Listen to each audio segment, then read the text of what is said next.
This is TomoNews for Friday, March 25th. Construction truck moves illegally parked cars.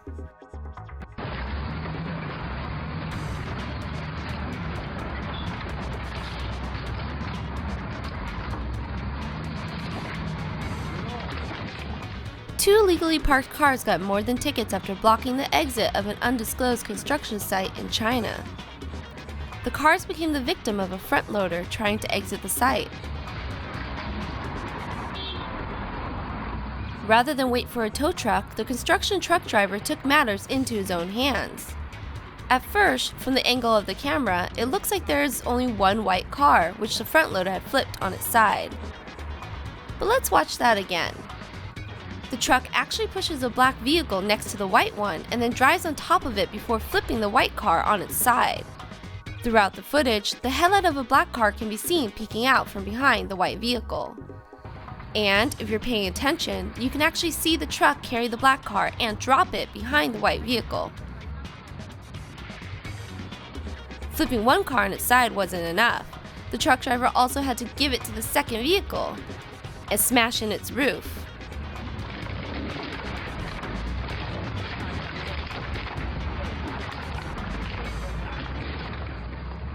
Repeatedly.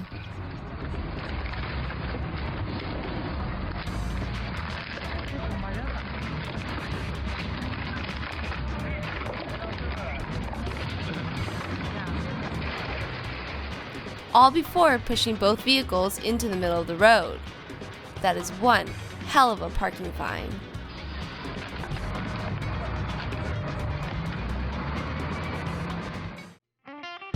Chinese tourists clear out fruit plate in seconds. We can never be disappointed about how fast the Chinese tourists handle their food. This video, showing a group of Chinese tourists racing each other for a fresh plate of lychees at the poolside bar of a hotel in Vietnam, has gone viral online.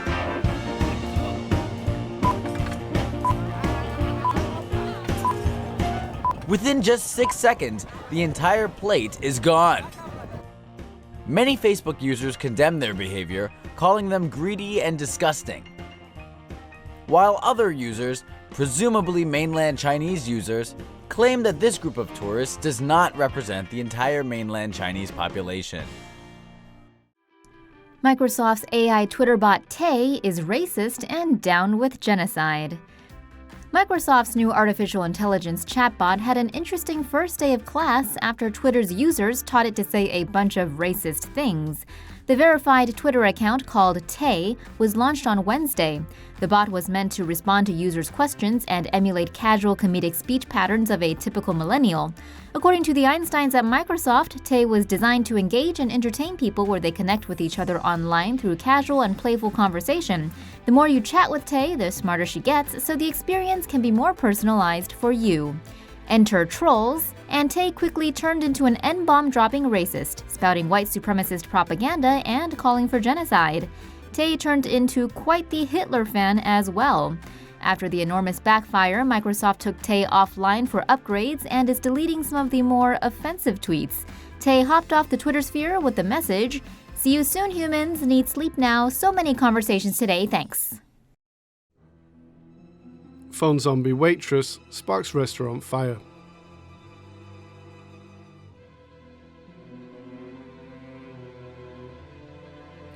This is the moment a restaurant somewhere in China went up in flames, all thanks to the careless actions of a waitress. It seems the scatterbrained server was paying more attention to her phone than to her surroundings. Now, there's nothing worse than being distracted by trivial things like work when you're trying to update your social media feed or play Candy Crush. You know how it is, right? And if only thoughtless people wouldn't leave flammable obstacles like gas canisters in the way while you're trying to walk and text, the world would be a much nicer place. By the time other kitchen staff realize what's happening, it's too late. Liquefied petroleum gas plus flames from hot wok equals certain fire, and that's what we can see here. This surveillance footage was uploaded to LiveLeak yesterday. It's unknown when the fire took place, how much damage was caused by the blaze, or if there were any injuries. Brazilian hitman misses not once, not twice, but thrice. A shop owner in Araguapés in central Brazil is lucky to be alive after a series of failed attempts on his life. As you can see in this footage caught on security camera, Jaire Nato Gonzalo de Sousa is routinely setting up shop one morning. He's quite literally minding his own business when all of a sudden, his would-be assassin surprises him, firing one shot at his head. It appears the gun didn't go off as planned, leading de Sousa to panic and plead for his life. The gunman then fires another bullet, but he only grazes the side of his head this time. To see how close that shot came, let's watch it again in slow-mo. De Sousa backs away, grabbing some cardboard in a desperate attempt to shield himself. The attacker comes at him once again, and this time manages to shoot de Sousa in the stomach through the cardboard. But that was it. The 35-year-old de Sousa was rushed to the hospital, but doctors treating him report his wounds weren't fatal and he's now out of danger. Meanwhile, this footage has helped police identify his lame hitman, who reportedly has been on the run for a murder he committed last year. In the event he doesn't get caught, it's probably still best he find a new profession, because his inability to execute clearly defined targets is all too apparent. Norway to invest almost $1 billion on bicycle highways. Norway's latest multi-million-dollar bicycle highway project will create bike commuter links between the outer suburbs and inner city. The bike highway is part of the new national transit plan to clean up Norway's transit pollution. It calls for 10 broad, 2-lane cross-country bike tracks in and near Norway's 9 largest cities. In the absence of cars, the highway will allow cyclists to travel up to 40 kilometers per hour, making long-distance travel more realistic. Officials hope the new lanes will provide a safer and quicker means of travel, take pressure off roads and public transit, and help decrease Norway's use of fossil fuels. Initially, instead of building highways that will link cities across hundreds of miles, the protected cycle network will extend out from urban cores through the commuter belt and into the countryside. Thought climate change predictions were scary? Well, they just got a whole lot scarier. The possible effects of climate change are far worse and could come far sooner than we previously thought. So says James Hansen, a leading climate change researcher who was among the first to warn the public about the serious effects of a buildup of carbon dioxide. The former director of NASA's Institute for Space Studies, along with 18 other leading climate scientists, published a paper this week predicting rapid sea level rises could happen within decades. A team of researchers primarily claim that as the ice sheets in Greenland and Antarctica melt, a layer of cold fresh water will build up over the ocean, trapping warmer, salty ocean water with which it doesn't easily mix underneath the surface, and thereby leading to a feedback loop that causes ice shelves to melt even more rapidly, effectively slowing down and possibly shutting down ocean circulation. An idea apparently not too dissimilar from the premise of the 2004 disaster movie The Day After Tomorrow. The scientists believe that this ice melting will cool polar regions of the globe and warm areas around the equator, causing stark temperature variances that could make superstorms, such as Hurricane Sandy, which struck the US East Coast with devastating effect in 2012, far more frequent. To argue their case, the researchers controversially claim that storms during the warm Eemian period 120,000 years ago were powerful enough to lift massive boulders 1,000 tons in size from the bottom of the ocean and hurl them ashore. Hansen and his team believe a multi-meter sea level rise could occur before the end of the century and envelop all of the planet's coastal cities.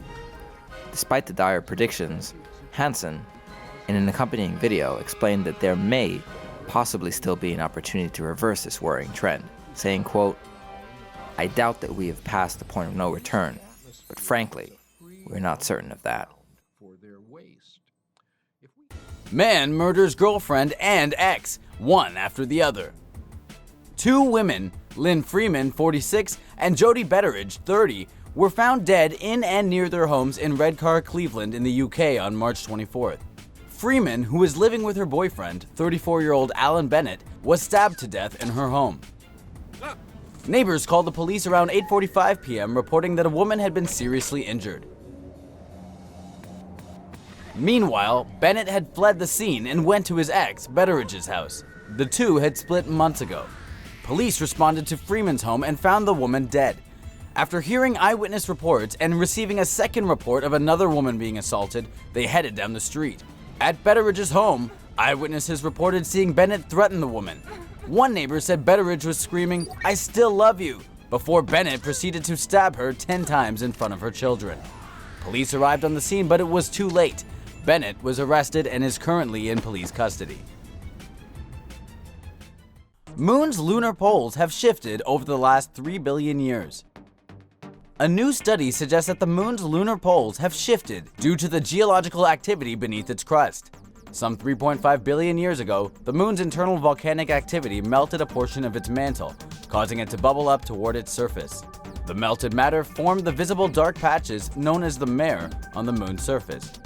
The hot melted surface was lighter in density than the colder area around it, which has led the moon's axis to shift 5.5 degrees.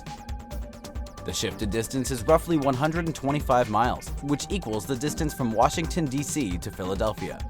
The shifted axis has also caused the moon to lose much of its ice deposits as they were exposed to the sun. This new finding may also contribute to the research of where Earth's water came from.